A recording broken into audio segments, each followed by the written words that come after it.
Salve, galerinha! Continuando aqui, já é reta final aí quando nós olhamos para falar sobre módulo 5, que cai até um quarto aí na sua prova, de 18 a 25% das questões da sua CPA 20 é módulo 5, então presta atenção, a gente está falando aí sobre os tipos de fundo de investimento, falamos sobre os fundos de investimento de renda fixa e agora a gente vai falar sobre fundos de investimento cambial e fundo de investimento em ações. O fundo de investimento cambial, a regra principal dele é que 80% dele aí, do patrimônio líquido, tem que ser investido em moeda estrangeira, dólar, euro, dependendo aí de qual a moeda aí a ser destinada, ou a variação da taxa de câmbio. Um exemplo disso pode ser a própria taxa PETAX, que nós falamos lá no módulo 1, explicando aí os tipos de taxa. A PETAX, se você não lembra, volta lá para o início e vê o que é a taxa PETAX, mas sempre lembrando, 80% do patrimônio líquido investido em moeda estrangeira ou em variação de câmbio,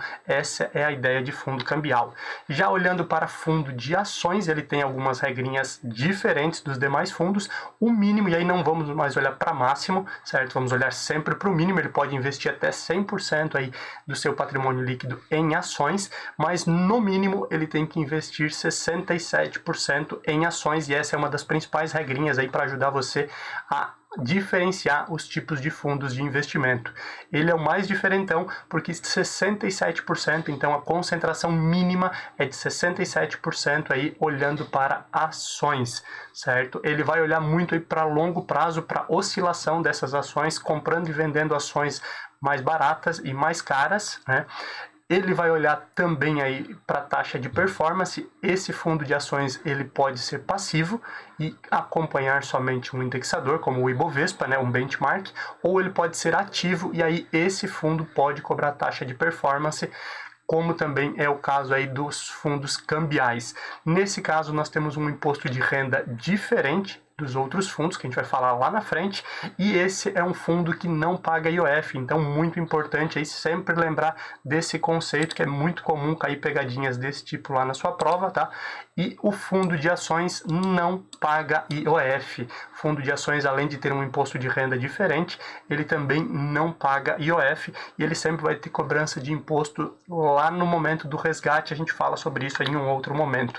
Dentre as estratégias possíveis, não vamos entrar em detalhes, mas os fundos de ações podem ser do tipo long and short, que ele vai trabalhar aí com a arbitragem, né, a correlação semelhante. Lembra quando a gente fala de derivativos, a gente fala lá sobre o arbitrador e fala dessa questão do mercado, às vezes está sendo vendido mais barato em um lugar e sendo comprado mais caro em outro.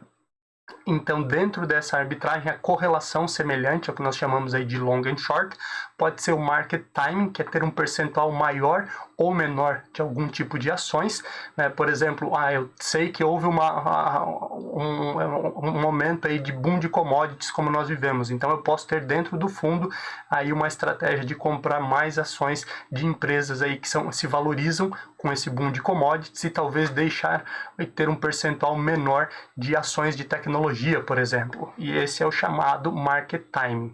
Pode ter o stock picking, que é apostar em alguns ativos aí para ter mais retorno, ou carregamento e trading também segue a mesma ideia, sempre aí buscando uma melhor valorização para as cotas e para o fundo. São as diversas estratégias. Isso não é tão comum de cair na sua prova, mas vale a pena aqui para conhecimento os tipos de estratégia que são utilizadas nos fundos de ações. O principal é você lembrar que no mínimo 67% deve ser investido em ações, que ele pode cobrar taxa de performance, não tem IOF e também o imposto de renda é diferente. A gente fala sobre isso mais para frente.